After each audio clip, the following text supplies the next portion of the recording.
Bismillahirrahmanirrahim. Today discuss we how to find a regression line. यानी आज के lecture में मैं आपको ये बताऊंगा कि हम रिग्रेशन लाइन कैसे फाइंड करते हैं, रिग्रेशन लाइन होती क्या है, इसमें हमें क्या चीज़ें रिक्वायर्ड होती हैं फाइंड करना। तो सबसे पहले हम क्वेश्चन स्टार्ट करते हैं। क्वेश्चन है find a regression line if हमारे पास x की वैल्यू है 0 1 2 3 और y की वैल्यू 2 4 6 8 अगर हमारे पास वैल्यू है। आज के लेक्चर में हम सीखेंगे कि रिग्रेशन लाइन कैसे फाइंड करती है।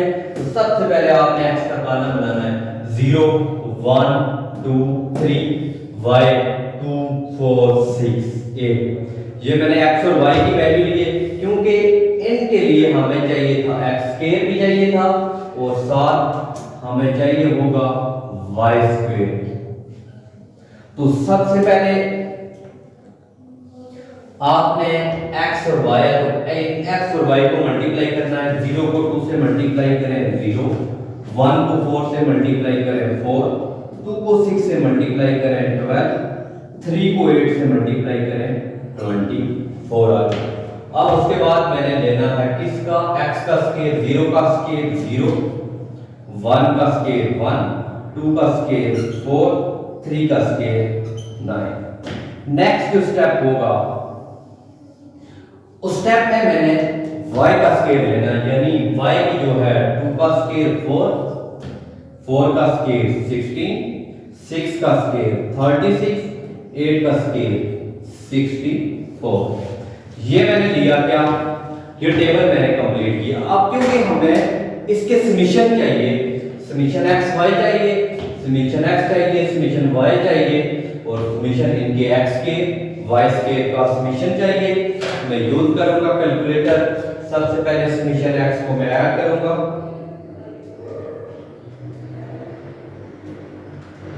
तो ये वाली वैल्यू आपने ऐड कर लेनी है 0 प्लस 1 प्लस 2 प्लस 3 इक्वल करेंगे तो ये आ जाएगा 6। अब इसको करना है 8 प्लस 6 ऐड करें 14, 4 18 और 2 20। इनको आपने ऐड करना है 4 प्लस 12 प्लस 24, इसको इक्वल करेंगे ये 40 आएगा। इसका सम चाहिए 4 और 8 5 आ जाएगा, 9 और 4 14।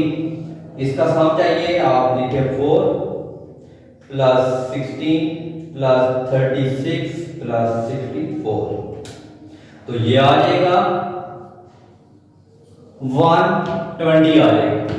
अब हमें a और b की वैल्यू चाहिए, तो b के लिए जो फार्मूला मैंने लिखा है, इस फार्मूले के अंदर आपने सबसे पहले काउंट करना है n की वैल्यू को काउंट करोगे 1 2 3 4। ये n होता है समीशन x y का समीशन, ये है 40। तो n की वैल्यू है 1 2 3 4।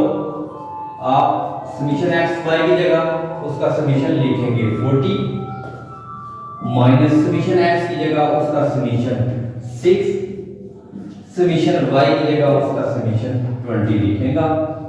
अब आप n लिखेंगे, अंडर रूट है, n की वैल्यू क्या है आपके पास 4। अब आप 4 से देखें तो समीशन x के की वैल्यू क्या आ रही है 14 लिखेंगे, माइनस समीशन x की जो वैल्यू है वो है 6, तो आपने 6 का स्क्वायर कर दिया। तो ये भी हमने समीशन x में उसकी वैल्यू पुट की, कैलकुलेशन करेंगे 4 मल्टीप्लाई 40 जब आप करेंगे तो 160 आएगा, माइनस 120 आ जाएगा। उसके बाद आपने 14 को 4 से मल्टीप्लाई करें, 14 मल्टीप्लाई 4 तो ये आपके पास 14 मल्टीप्लाई 4 तो ये 56 माइनस 6 का स्क्वायर 36। अब 160 में से 120 माइनस करें, 160 माइनस 120 इक्वल करेंगे तो ये 40 आएगा। 56 माइनस 36 करें 20 आएगा, तो अंडर रूट जब आप 20 का लेंगे तो ये बनेगा 4.47।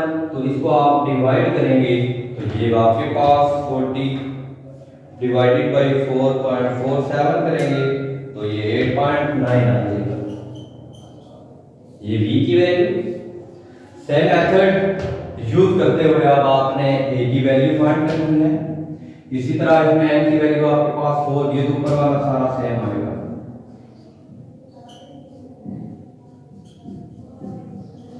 अब नीचे सिर्फ आपने y यूज करना है। समीशन y स्केयर की जगह उसकी वैल्यू 120 माइनस समीशन y की जो वैल्यू है वो 20 का स्केयर करेंगे। इसको कैलकुलेशन करने के बाद यहाँ पे जब पूरा करने के बाद किया मैंने 40 है। अब नीचे का हम देखते हैं क्या आता है, 120 मल्टीप्लाई 4, अब माइनस इसको 20 का स्क्वायर 400 होता है, तो ये आ जाएगा 80। तो जब आप इसको डिवाइड करेंगे तो 1/2 तो ये 0.5 होगा। ये जब आपके पास 0.5 आया, हमने a और b की वैल्यूज फाइंड कर ली। अब आपको एक रिग्रेशन लाइन जो होती है वो याद करनी है। रिग्रेशन लाइन होती है a प्लस bx। तो इस रिग्रेशन लाइन में आप a की जगह a की वैल्यू पुट करेंगे, a की वैल्यू 0.5 प्लस b की वैल्यू 8.9x। अगर हमें कुछ पॉइंट्स दिए हुए, अगर हमें ये दिया हो कि इन पॉइंट्स के ऊपर x के पॉइंट के ऊपर रिग्रेशन लाइन फाइंड करें, तो आप x की जगह पहले इसकी वैल्यू 0 पुट करें, फिर 1, फिर 2, फिर 3 और फिर 6 करने के बाद x पॉइंट के ऊपर आपकी रिग्रेशन लाइन थी। ये हमारा था आज का topic, how to find a regression line. मैंने x और y के 2 पॉइंट दिए थे, इन 2 पॉइंट्स के ऊपर मैंने रिग्रेशन लाइन फाइंड की। अगर आपको वीडियो पसंद आई है तो जरूर लाइक करें। अगर कोई भी इसमें मसला आता है तो कमेंट सेक्शन में जरूर कमेंट्स कीजिएगा। अगर आपको पसंद आ गई है तो सब्सक्राइब करें और इसके साथ बेल आइकन का बटन प्रेस करना ना भूलिएगा। ईमान।